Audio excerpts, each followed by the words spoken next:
Энэ хичээлээр та нүдний бүтэц, нүд хэрхэн хардаг болон харааны асуудлуудыг эрт илрүүлэн эмчлэх нь ямар ач холбогдолтой талаар олж мэдэх болно.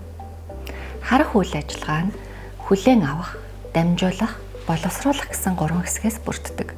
Тэгвэл харааны үйл ажиллагааны хамгийн ихний хэсэг буюу хүлээж авч байгаа хэсэг нь нүдний алимн дээр явагдана. Нүдний алим ямар бүтэцтэй болохыг би та бүхэнд тайлбарлаж өгье. Бид нүдний алимыг гаргаад харуул бүрхий бөмбөлөх хэлбэртэй. Энэхүү бөмбөлөх хэлбэрийг нүүсгдэг зүйлвэл нүдний алимны хамгийн гадуур бүрхэж байрладаг зузаан, ууралаг, цагаан бүрхүүл болох склер буюу хатууфч юм. Энэ бүрхүүлийн тусламжтай нүд нь өөрийн хэлбэрээ олохоос гадны гэмтлээс дотоод бүтцүүдэд хамгаалдаг. Гэхдээ нүдний алим нь бүхэлдээ склерээр бүрэгддэггүй. Хараанд оролцдог өмнөд хэсгийн жижигхэн хэсэг нь тунгалаг, эвэрлэг бүрхүүлээр хучигдсан байдаг. Энэ нь бид чигээрээ харах үед бидний нүд цагаан, хар өнгөтэй харагддаг. Цагаан өнгийг нь нүдний хатавч бүрхүүл үүсгдэг бол бор, хар өнгөтэй бүрхүүлийг нь нүдний эвэрлэг бүрхүүл гадуур нь хучиж байрладаг. Гэхдээ эвэрлэг бүрхүүл нь өөрөө өнгөгүй тунгалаг юм. Эвэрлэг бүрхүүлийн бүтэц нь бөмбөлөх хэлбэртэй, цагны шишиг, гүтгэр бүтэцтэй бөгөөд нүдээр орж ирж байгаа гэрлийг хугалах, дамжуулах үүрэгтэй. Эвэрлэг бүрхүүлийн ард байрладаг бидний нүд ямар өнгөтэй болохыг илэрхийлдэг бүтэц нь солонгон бүрхүүл. Солонгон бүрхүүлийн хувьд нүдний өнгийг тодорхойлдог нүсүүд, эсүүдийг агуулсан булчинлаг бүтэц юм. Солонгон бүрхүүлийн голд үүсэж байгаа нүхийг хүүхэн хараа гэж нэрлэдэг. Хүүхэн хараа нь солонгон бүрхүүлийн булчингийн агшилтын тусламжтай өргөсөх болон нарийсах хөдөлгөөнөөр нүд рүү орж ирж байгаа гэрлийн хэмжээг зохицуулдаг. Солонгон бүрхүүл, эвэрлэг бүрхүүл хоёрын хооронд үүсэж байгаа зайг бид өмнөд хорог гэж нэрлэнэ. Өмнөд хорог нь нүдний даралтыг зохицуулдаг, мөн нүдийг тэжээх үүрэгтэй тунгалаг шингэнийг агуулсан байдаг. Хүүхэн харааны ард байрлаж байгаа бүтэц бол нүдний болор юм. Нүдний болор нь тунгалаг, уян хатан шин чанартай. Энэхүү уян хатан шин чанарынхаа тусламжтай бид холын юм уу, ойрын ямар зүйлийг харах гэж байгаад нь туслаад фокуслах үүргийг гүйцэтгэдэг. Болор маань тойроод 360 градус нарийнхан уцалгаар холбогдсон байдаг. Юутай холбогдсон байдаг вэ гэвэл солонгон бүрхүүлийн ард байрладаг сормовслог бие гэж нэрлэгдэх булчинлаг бүтэцтэй эргэн тойрон холбогдсон байдаг. Энэхүү булчинлаг бүтэцийн өргөнд нэгдүгээрт нь өмнөд хоргыг дүүргэж байдаг шингэнийг ялгаруулна, хоёрдугаарт нь болрын уцалгуудтай холбогдоод булчингийнхаа агшилтаар болрын хэмжээг өөрчилж өгдөг. Жишээлбэл бид ойрын ямыг харахын тулд сормослогийн булчин агшдаг. Булчин агших үед дотгошоо хумигдаж болроос татсан байсан уцалгууд тавигддаг учраас болор маань хэмжээгээрээ жижигэрч өргөнөөрөө зузаардаг. Ингээд бид ойрын зүйлийг фокуслаж хардаг. Харин холын ямыг харахад сормослогийн булчин суларч өгдөг. Ингэж суларснаар болрын холбоотой уцалгууд нь татагдаж, болрын диаметр томорч, зузаан нь нэмэгдэх байдлаар холын зүйлийг фокуслахад тусалдаг. Холын юм харахад нүд амардаг гэдэг ойлголт нь холын зүйлийг харах үед сормослогийн булчин сулардаг учраас бий болсон юм. Болрын ард байх нүдний ихэнх хэсгийг эзлэн оршдог зүйл бол нүдний шилэнцэр. Шилэнцэр нь тунгалаг, гээл хэлбэрийн бүтэц бөгөөд нүдний хөндийг дүүргэн оршиж нүдний бөмбөлөх хэлбэрийг бий болгоход тусалдаг. Нүдний дотор талын хамгийн ёроолт нь гэрэл мэдрэгч эсүүдийг агуулсан нэмгэхийн давхарга байдгийг торлог бүрхүүл гэж нэрлэнэ. Торлог бүрхүүлийн гол үүрэг нь өөр дээрээ ирсэн гэрлийн долгионыг хүлээн аваад түүнийг электрон импульс болгон хувиргаж мэдрэлийн эслүү мэдээллийг дамжуулах үүрэгтэй. Торлог бүрхүүлийн төвд байрладаг шар толб гэдэг нь бид хүний царайг харах, юм унших, ямыг онж харахад мөн өнгө ялгахад зориулсан төвийн харааг хариуцсан хэсэг байдаг. Нүдээр орж ирсэн гэрлийн долгион торлог бүрхүүлийн эсүүд дээр тусахад торлог бүрхүүлийн эсүүд гэрлийн долгионыг хүлээн аваад түүнийг электрон импульс болгон хувиргаад мэдрэлийн эслүү дамжуулдаг. Мэдрэлийн эс нь нүднээс гарч байгаа мэдрэлийн эснүүд бүгдээрээ нэг багц болоод харааны мэдрэлийг үүсгэдэг. Бид хэрхэн хардаг вэ гэдгээ ойлгохын тулд эхлээд бид яг юуг хардаг вэ гэдгээ олж мэдэх хэрэгтэй. Бид тас харанхууд юу ч харж чаддаггүй. Ямар нэгэн зүйлийг олж харахын тулд бидэнд гэрлийн их үүсвэр хэрэгтэй. Гэрэл ямар нэгэн зүйл дээр тусаад буцаад ойдог. Гэрлийн энэхүү ойгоод ирж байгаа долгионыг нүд хүлээн аваад түүнийг дүрс болгон боловсруулдаг.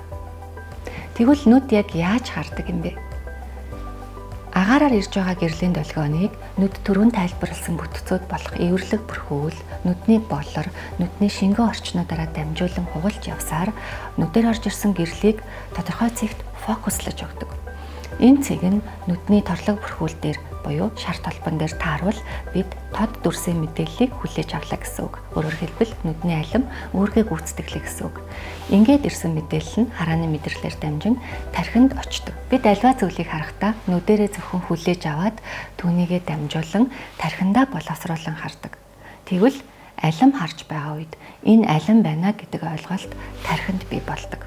Харж байгаа зүйлийнхаа хүлээж авсан мэдээлэл дээр үндэслээ тухайн зүйлийнхаа өнгө, хэлбэр, хэмжээ, байрлал, түүнээс гадна орчны баримжаа болон хүндийн төв зэргийг ойлгох үйл ажиллагаа нь тархинд буюу дагдсны хэсэгт байрлах харааны төвд гүйцэтгэгддэг.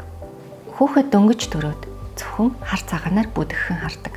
Ингээд хараа хөгжих явц сайжирсаар одоогийн түвшинд хүрдэг. Хүн яг төрөөд шууд алхдаггүй.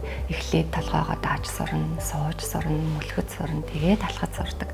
Үүнтэй адилхан харах үйл явцад бас баг багаар суралцдаг. Энэхүү суралцах үйл явц нь хүүхдийн амьдралын эхний 3-аас 4 жил идэвхтэй явагдах бөгөөд дунджаар 8-9 нас хүртэл үргэлжилдэг гэж үздэг. Энэ хугацаанд нүдний алим ямар дүрсийг хүлээж авч дамжуулна тарих тухайн зүйлийг харж сурдаг. Хэрвээ нүдний алим тод дүрсийг хүлээж авч дамжуулвал тарих тод харахад суралцсан. Бүдэг дүрсийг хүлээж авч дамжуулвал тарих бүдэг харахад суралцдаг. Тарих харахад суралцах энэхүү хугацаа буюу хүний амьдралын эхний 9 жил харахад суралцах үйл явцыг нь дэмжих хэрэгтэй. Цэцэг ургахад нарны гэрэл амин чухал хэрэгтэй байдаг. Цэцэг ургахад хэрэгтэй нарны гэрлийг ямар нэгэн зүйлээр хаачихвал цэцэг ургаж чадахгүй хатаж хорч идэг. Үүнтэй адилхан тархинд харахад суралцах үйл явц явагдахын тулд түүн рүү тод зөв дүрсийг өгөх хэрэгтэй. Буюу өөрөөр хэлбэл түүнийг тэжээх хэрэгтэй болдог. Ингээд хүүхдийг 9 нас хүртэл хүүхдийн харааг муудахсан ямар нэгэн шалтгаан байгаад түүнийг нийлрүүлж харах хэмжээ авч чадахгүй бол тарих харахад суралцаж чадахгүй хоцордог буюу мохос хараа үүсдэг. Мохос хараа буюу залхуунууд гэдэг нь юу вэ? Энэ нь тарих тухайн нүднээс дүрсийн мэдээллийг хүлээж авах болохыг хэлдэг буюу тарих тухайн нүдийг тоохоо болоод эхэлдэг. Жишээлбэл бид алимыг харахдаа бидний урд нэг алим байгаа боловч энэ алимны дүрс нь хоёр нүдэнд хоёуланд нь ирнэ. За хэрвээ хоёр нүд тод хардаг бол хоёр талд хоёуланд нь тод алимны дүрс ирээд харааны мэдрэлээр дамжиж явахдаа тархи руу очих замдаа харааны мэдрэл нь зөрлөх хийдэг учраас баруун нүдэнд ирсэн мэдээлэл тархины зүүн талд, зүүн нүдэнд ирсэн мэдээлэл тархины баруун талд очиж хүрдэг. За ингээд хоёр талд тод алимны дүрс тархинд ирлээ гэж бодъё. Тархи үүнийг нь нэгтгээд нэг дүрс болгож хардаг буюу өөрөөр хэлбэл 3D хэмжээсээр харж чаддаг. Залхуунууд ихэвчлэн нэг нүдэнд тохиолддог. За магадгүй баруун нүд муу хардаг бай. Баруун нүд муу хардаг, зүүн нүд сайн хардаг бай гэж бодъё. Урдаа байгаа алимыг харахад баруун нүдэнд бүдэг дүрс ирлээ. За зүүн нүдэнд тод алимны дүрс ирж байна. Ингээд зүүн нүдэнд буюу тод ирсэн дүрс маань харааны мэдрэлээр дамжаад тархины баруун хэсэгт очлоо. Баруун талд ирсэн бүдэг дүрсийг харин тарих энэ бүдэг дүрс учраас надад хэрэгцээгүй гэд хүлээж авах болчихдог буюу тухайн нүдийг залхуу нүд болгочихдог. Ингээд тарих нэг нүднээс авсан мэдээлэлдээ боловсруулан хардаг. Ингээд бодохоор нэг нүд нь сайн байхад болох юм биш үү гэж бодож магадгүй. Тэгвэл нэг нүд сайн, нөгөө нүд муу хардаг. Зөвхөн нэг нүднийхээ мэдээлэл дээр үндэслэн хардаг байх нь 3D хараа буюу хос хараа, ямны гүнийг мэдрэх мэдрэмжинд муугар нөлөөлдөг. Бүгдээрээ нэг тест хийгээд үзье. Бүгд аль нэг нүдээ анаа. За би жишээлбэл баруун нүдээ анлаа. Баруун нүдээ нээхгүй зөвхөн анаастай байна. За ингээд зүүн гараа урагшин сунгалаа. Зүүн гараа урагшин сунгаад зүүн гарынхаа 7 ор хураг гаргаад баруун гарынхаа 7 ор хураг бас гаргачихна. Гэхдээ баруун гараа дээрээ тэгшгэн барь. За одоо ингээд холоос хоёр хурууныхаа үзүүрийг нийлүүлье. За минийх зөрөөд явчихлаа. Та бүхэн яг зөв хийж чадвал бас ихэнх хүмүүсийнх зөрдөг. Энэ яагаад вэ гэвэл бид хоёр нүдээ зэрэг ашиглаагүй улмаас ямыг 3D харж чадахгүй байгаа буюу ямны гүнийг мэдрэхгүй байгаатай холбоотой. Хүн хос хараатай байснараа буюу хоёр нүд хоёулаа чанартай сайн харснараа дүрсийг боловсруулан 3D хэмжээсээр харна. Ямны гүнийг буюу наан цаана байгааг ялгаж чаддаг. Ингэснээр бид өөрсдөө өдөр тутмын амьдралдаа аюул ослоос хамгаалах мөн хос хараа шаардсан нарийн мэрэгчлүүдийг эзэмших чадвартай болдог. За одоо тэгвэл бүгдээрээ хоёр нүдэрээ зэрэг харж агаад хийгээд үзье. За хоёр нүдээ нийлээ. Гараа урагшин сунгаад тэнэлгээд барьлаа. Долоовор хуруугаа гаргалаа. Нөгөө гарынхаа долоовор хурууг дээрээс нь явуулаад за шууд нийлүүлж чадчихэв. Энэ маань бидний хос хараатай байгаагийг ач тус юм. Ингээд тарих харахад суралцах хугацаа буюу 9 наснаас хойшоогоо харааг мутгаж байсан ямар нэгэн шалтгааныг олоод эмчилсэн ч гэсэн нэгэнтээ мохос хараа үүсчихсэн бол эмчилгээ төвөгтэй үр дүн муутай байдаг. Тэгэхээр хүүхдийн харааны хувьд хугацаа маш чухал. Жишээлбэл харааны шил зүүх шаардлагатай муу хардаг байсан хүүхдийг бид 4 наснд нь илрүүлж шилийг нь зөвлөх, 6 наснд нь илрүүлэх, 10 настай дэлрүүлэх, 15 настай дэлрүүлж шилийн зөвлөх бүгдээрээ үр дүнгийн хувьд ялгаатай. Энэ хугацаа эрт байх тусмаа үр дүн сайн эмчилгээнд зарцуулах хугацаа богино байдаг. Харин ороодох тусмаа эмчилгээнд зарцуулах хугацаа хэдий уртсах боловч эмчилгээний үр дүн буюу залхуунууд эргэж сэргэх нь бага байдаг. Хүүхэд сургуульд ороод мэдлэг мэдээлэл олж авах, боловсрол олж авах үйл явцынхаа 80%-ийг зөвхөн хараагаараа дамжуулан гүйцэтгэдэг. Тэгэхээр хараа сайтай байх нь хүүхдийн сурлагын амжилттай шууд холбоотой. Гэхдээ зөвхөн хүүхдийн сурлах төдийгүй тухайн хүүхдийн зан төлөв бий болох, өөртөө итгэх итгэл үүсэх, гэр бүл, нийгмийн харилцаанд оролцоход хараа чухал нөлөө үзүүлдэг. Хараа муутай хүүхэд ихэнхдээ миний хараа муу байна гэж хэлж мэддэггүй. Яагаад гэвэл тэр хүүхэд амьдралынхаа турш яг л одоо байгаа шигээ харсан учраас тухайн хүүхдэд ямар нэгэн тод харах туршлага огт байхгүй.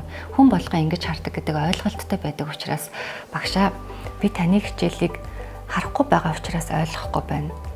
Би хичээлээ харахгүй байгаа учраас миний анхаарал төвлөрч чадахгүй байна. Би хичээлээ харахгүй байгаа учраас муухай бичээд байна гэж хэлдэггүй. Найзуудтай мөн би энэ бөмбөгийг харж чадахгүй учраас тоглож чадахгүй байна гэж хэлдэггүй. Тэгэхээр хараа муутайгаасаа болоод хүүхдүүд дээрх шалтгаанаар маш их буруу ойлгогддог, өөрийгөө голдог, бусдаас тусгаарлагддаг. Хараа муутай хүмүүсийн тоо нэмэгдэх тусам улс орны эдийн засаг, нийгэмд хүртэл сөрөг нөлөө үзүүлдэг. Өндөр хөгжилтэй улс орны хувьд хараа муутай хүмүүсийн тоо нэмэгдэх тусам түүнтэй тэмцэх арга хэмжээнүүдийг авч олон туршлагуудыг хийсэн. Эдгээрээс хамгийн үр дүнтэй байсан арга бол эрт илрүүлэг юм. Тэр дундаа хүүхдүүд хамгийн их цагийг өнгөрүүлдэг сургууль, цэцэрлэгийн орчинд тэдэнтэй ойр ажилладаг багш нар, сургуулийн ажилтнууд хараа шалгах аргад суралцсанаар хүүхдүүдийн донд түгээмэл тохиолддог харааны асуудлуудыг үр дүнтэй илрүүлж чадаж байгаа гэдэг нь олон улсын туршлагаар батлагдсан. Та ямар нэгэн өвчнийг онцлохгүй, эмчлэхгүй. Та зөвхөн илрүүлнэ.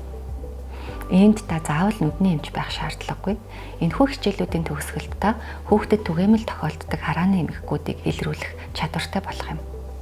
Хүүхдийн ирээдүйд үнэтэй хувь нэмэр оруулах чухал чадварыг эзэмшиж байгаа танд баярлалаа.